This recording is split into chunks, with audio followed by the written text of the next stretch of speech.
In today's video, I'm going to teach you how to fix Google Merchant Center's misrepresentation and website needs improvement issues. This is crucial for ensuring your online store runs smoothly and remains in good standing with Google. Let's get started right away. Begin by opening your web browser and typing in www.google.com/retail.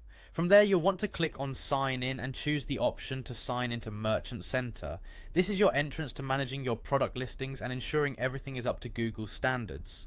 Understanding why your account might be suspended is our first step. Google's misrepresentation policy covers a range of violations, so it's important to identify where things might have gone wrong. This can include promotions that are either untrustworthy or unavailable, which means your advertised deals aren't what they seem or your products are out of stock. It also involves the omission of relevant information, like missing essential details about your products, such as pricing, availability, or shipping costs. Another aspect is misleading or unrealistic claims, where exaggerated or unsupported statements are made about your products or services. Lastly, there's inconsistent business information, where discrepancies exist between your website and your Merchant Center account details. If your website has been flagged for needs improvement, this indicates that Google considers it low quality or not fully functional. That leads us to the critical phase of rectifying these issues. Start by fixing your product feed. Ensure that the prices, availability, and descriptions match exactly what's on your website.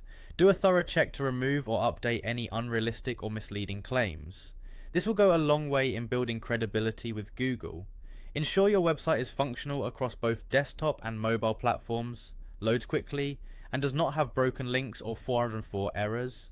Enhancing your site with detailed product descriptions, high quality images, and useful information like reviews and FAQs can significantly increase user trust. Incorporate trust badges, SSL certificates for secure connections, and reliable payment options like PayPal or Stripe to show your website's credibility. Once you've addressed all identified issues, the next step is to appeal. Navigate to the Account Issues section, then head to Products and click on Needs Attention.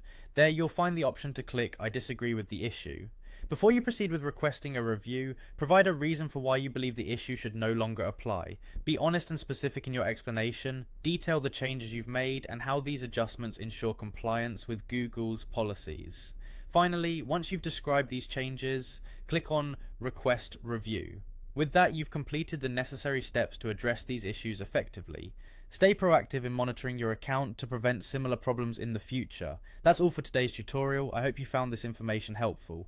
Thanks for watching and good luck with managing your Google Merchant Center account.